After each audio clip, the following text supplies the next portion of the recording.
All right, we're doing 2-21. Examine the graph below. All right, I'm examining the graph below. It looks like it's got 4 points plotted on it, labeled with letters. Name the coordinates of points A, B, C, and D in XY form. All right, so if you remember what XY form is, so that just means that you've set up coordinates. The x coordinate goes there, the y coordinate goes there. So let's look at our first point, which is A. And here we would find x first, -1. So this A lines up with -4. So that is going to be our x coordinate, -4.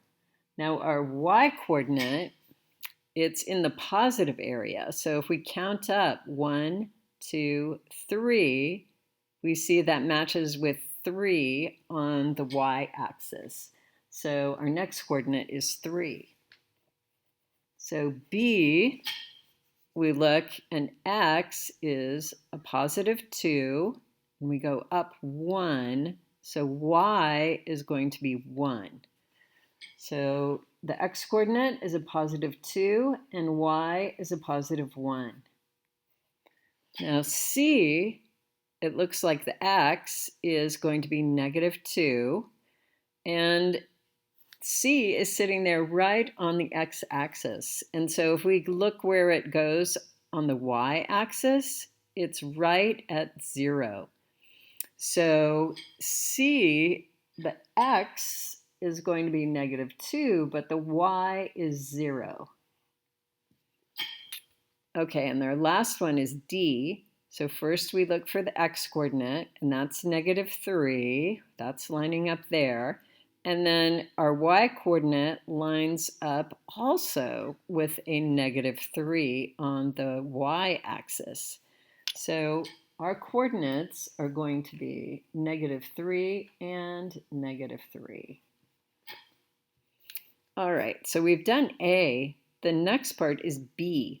Draw a set of axes like the one shown at right. Well, I think they're talking about this. I've changed around where this is. Okay, on graph paper, then plot these points. Okay, so let's look at these points before we set up our axes.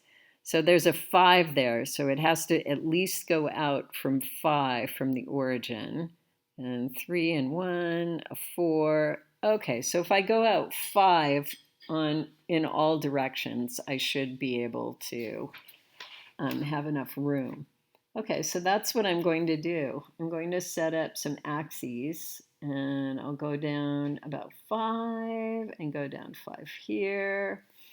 And then I'll be sure to go 5 that direction and 5 that direction. Okay, so now we've got a set of axes. There's the x-axis, there's the y-axis, and we can start plotting our points. So the first point is E, which is 5 and 2. So it's a +5 on the x-axis. So 1, 2, 3, 4, 5, and then it's a +2. So I'm going to go up 2.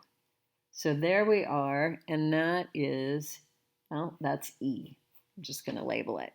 Okay, F is -3 and -1. So we start with x, and we find the -3 on the x-axis, and then we need to go find -1 on the y-axis. So we go down 1, and that is F.